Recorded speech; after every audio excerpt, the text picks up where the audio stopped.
Welcome back, everyone. So in the last video, we learned about why adding fetch calls that might call setState can trigger these infinite re-render cycles. And how do we simulate this behavior that we know we need inside of our component without causing ourselves to get stuck in that loop? I mentioned that we want to trigger side effects. And we do that using the useEffect hook. The useEffect hook takes two arguments. The first is going to be a callback function, and the second is going to be an array of dependencies. So let's break down what each of these are. What is going to be this first argument, this callback? Well, this callback is going to be the code or the effect that we want to happen inside of our functional component. What about this second array? Well, this second array contains different dependencies. And by dependencies, these are most likely going to be state values, so either search field or monster in the context of this application, or prop values, which will be arguments that get passed in as props to our functional component. What this array says is that whenever any of the values inside of this dependency array change is when I'm going to run this function, this callback function. It's going to run this callback function the very first time this app mounts, because it's the very first time this entire code is going to get run. And then any subsequent re-render of this component, I will only run this callback function if the values inside of the dependency array have changed. So by doing that, we're now able to generate these side effects, which are, again, effects that come out of our function. In our particular case, a side effect is this fetch call. So by moving this inside of our useEffect hook here, we're just saying, hey, there's a callback that creates a fetch call that then sets the monsters. And I only want you to make this call if the values inside of this array change. Well, let's think about that. When do we want to make a fetch call? When this app mounts the first time. And then after it mounts, do we ever want to fetch from JSON placeholder again? We don't. We only want it to happen once. So what needs to go inside of this array? Well, nothing. We don't ever want to trigger this callback ever again, other than the very first time the app mounts. So for that reason, we pass it an empty array as the dependency array. We're essentially saying to this useEffect, hey, the only time you should ever call this function is on mount. Because if any of the dependencies change, useEffect is going to call this function. But I'm passing you no dependencies, which means that nothing is ever going to change. So nothing should ever trigger you to recall this function ever again, other than the very first time when the function mounts. So now if we save this and we go back to our application, and let's just refresh, we see that we get one render call when we had our empty array, and then we have one render call after our fetch request comes back with all of our users. But now what we'll notice is that even as we re-render, we are not recreating that fetch call.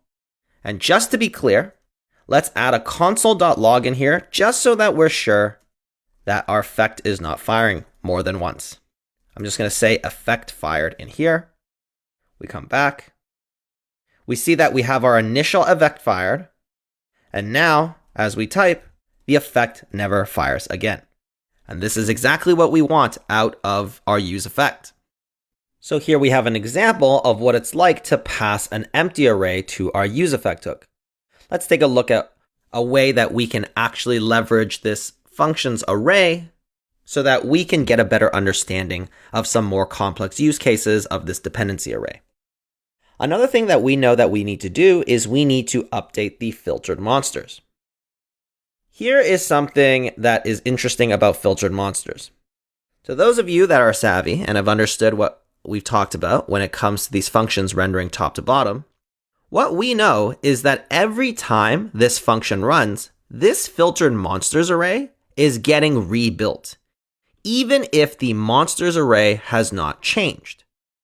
This is okay though, because we want to do this essentially whenever monsters change or whenever search field changes. But let's say, just for an example, that we wanted to trigger some changes as well in this application that also modifies the state. So I'm just going to give you a very quick example. Let's say that I have some string field. This is another field, and I just do set string field, and this also stores a string.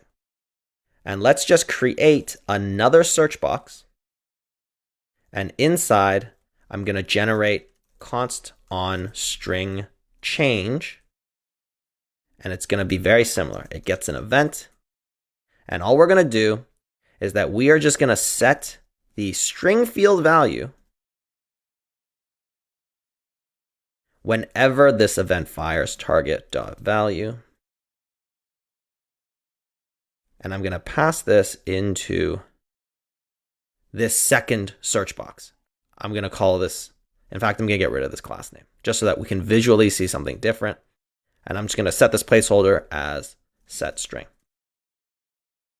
What I'm also going to do is I'm going to console.log filtered monsters. And now if I save this, here we have our search monsters, and then we have our set string. What you'll notice is that every time I type this, even though this search string hasn't changed and this monsters array hasn't changed, I am refiltering through all of these monsters every single time, which is why you see this log of the filtered monsters every single time. Even though this string field doesn't do anything to our monsters. Our search field is over here. This string field is just a different secondary input. And yet for some reason, as we know, our function is going to refilter through these monsters. This seems like a very inefficient thing because to filter through these monsters, it costs our application, our JavaScript, some time to do this. And over time, this could lead to a lot of inefficiencies. So what we want to do is we only want to filter these monsters whenever the things relevant to filtering monsters has changed. Meaning that if the monsters array has changed or if the search field value has changed, both of which live in our state. So what we can do in order to fix this is that we can make another effect. In order to do that, what I'm going to say is that I'm going to initialize a filtered monsters state and set filtered monsters. And this initial state is going to be the monsters value. So by default, I'm just going to take whatever value was used here. We do this because in case this initial value is ever something else, we know that the filtered monsters is always based off monsters. So I'm just going to use this value. So to initialize, it will be the same empty array. And then what I'm going to do is I am going to call another useEffect. I'm going to say useEffect, our callback. And we know that in this callback, what we want to do is we just want to run this filtered monsters call. And here I'm going to say this is new filtered monsters. And once we filter through and we have that new monster, then we are going to say set filtered monsters to the new filtered monsters. And now filtered monsters here is always going to contain the values we want. And what I'm going to do is I'm going to say, I want you to filter through these monsters whenever either the monsters array changes or whenever the search field changes.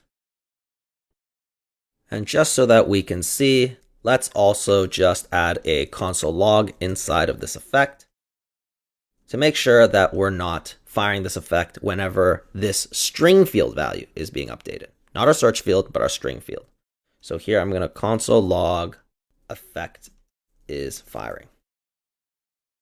I'm going to get rid of this. Actually, no, let's keep the render. Let's save this. And now let's go back. Let's clear this. Let's refresh. So we see our initial calls, of course. We see effect is firing twice because we initialize with the empty and then we initialize with the empty string. Remember, there's two fields now. And what we're going to do is let's just validate that everything works with the normal search field. So if I say LEA, we see that our code is working. We fire for each character, LEA, 3 effect is firing, which is exactly what we want. And then 3 more when we clear out the field. Now, when I type into this string field value, we notice that again, this side effect is now not firing anymore, which is perfect. It's exactly what we want. This string field value is being updated, so this set string field is getting called. But our side effect here doesn't need to run because monsters and search field are two values that have not changed. And now we know we're not needlessly running additional filters in our cycles whenever that happens. So that's exactly what we want to do. And this is how you want to do the majority of writing your effects. Now let's get rid of all this code that we don't need anymore because it was really just needed to prove this example. And let's get rid of these console logs. And here, we've pretty much converted the main class component inside of our application over into one that uses a functional component and hooks. The hardest and most complicated thing is really going to be understanding use effects and composing your code into these effects. But don't worry, we're going to get a lot of practice with that throughout this course. In the next video, we're going to convert the remaining components over into functional components. So I'll see you in the next video.